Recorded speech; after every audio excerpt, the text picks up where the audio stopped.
In this video I'm going to talk about frame theory to come to the definition of frame theory and talk about some of the frame operators. I'm going to start with Hilbert space. Hilbert space is a complete inner product space under a induced norm, and it could be finite dimensional or infinite dimensional. So Hilbert space is a complete inner product space under the induced norm given by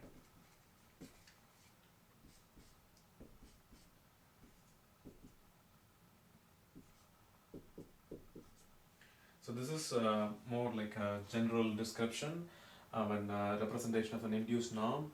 So this could be a 2 norm. So the idea here is that any space which is complete inner product space is called Hilbert space. I will give some examples of an Hilbert space. For example, if you take Rn, maybe I will take some elements of Rn. Let's say x is an element of Rn and y is an element of Rn. So the dot product, so which is the inner product of this x and y, x comma y, which is the dot product or the inner product, is equal to I from 1 to n xi yi. So this is an inner product space for inner product space of Rn. Let us say we have W belongs to the complex plane, infinite dimensional complex plane. Then the inner product of V and W is given by from infinity Wi Vi dash. So Wi is a complex conjugate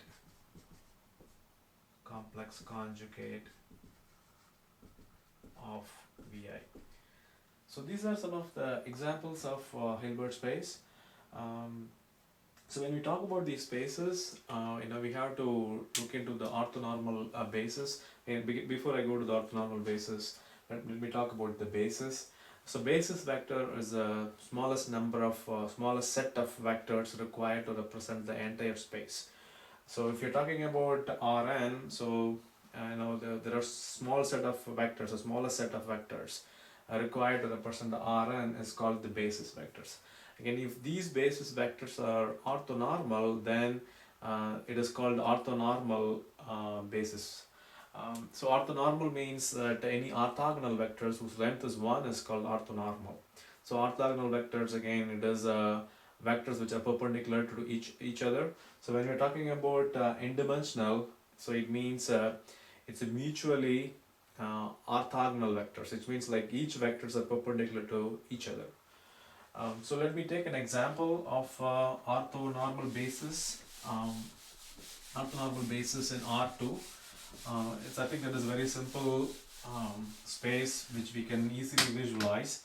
So this is R2. So this is x and y. So basically this is x minus x, and this is minus y. So the basis vector for R2 is, so the basis vector of R2 is 1 0 comma 0 1. So this is the basis vector for R2, right? This is the basis vector for R2. So if you span the basis vector, it basically gives the entire space of R2. So the span of 1 comma 0, 0 comma 1 gives the entire R2. So when I say span, it is nothing but the linear combination of this basis vector provides the entire space of the R2. So likewise, it can be applied to Rn. It's like an n-dimensional R space, and it could be for the other complex plane too. Like, so if you have a complex n-dimensional vector, so you will basically have a basis vector, and if these basis vectors are orthonormal, then you will have orthonormal basis vector for the complex space. So here, for this example, if you look into this, so these two vectors are perpendicular to each other, right? So it is orthogonal vectors. Then if you look into the length of this, the length of this is 1, the length of this vector is 1. So this is orthonormal basis for R2. So if you take Rn, say for example, so the basis vector is 0, 0. So there are n elements here. So here you will have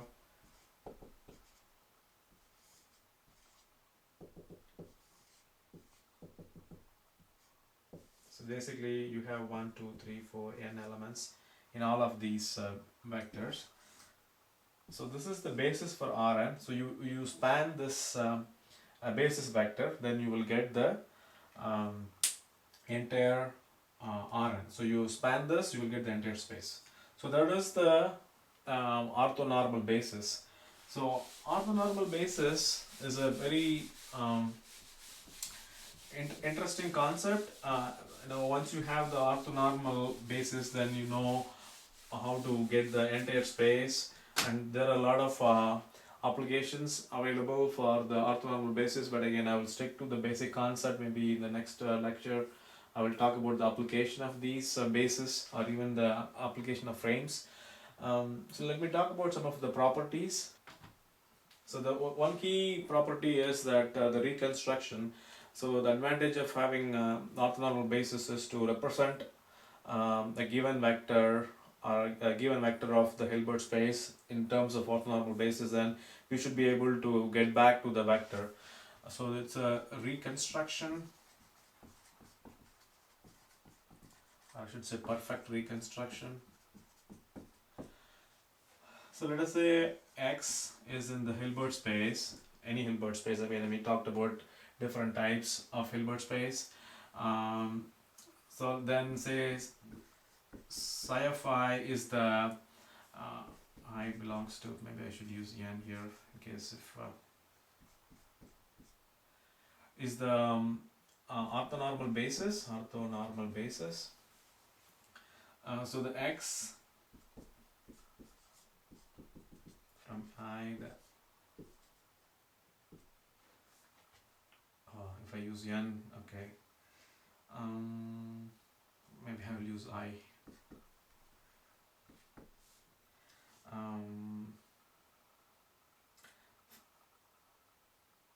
Psi of I.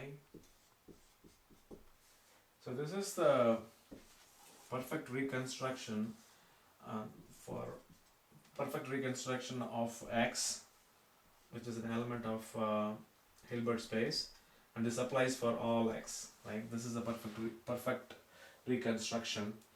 Then we talk about the Parseval identity. So here when we talk about I from 1 to n,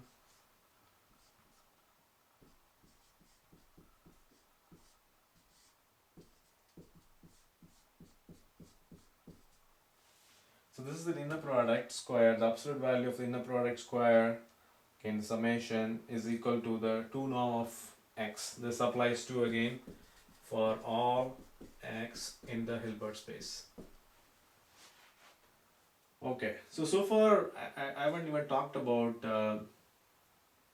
frames. So what I've done so far is about the orthonormal basis, the perfect reconstruction from the orthonormal basis, and Parseval identity.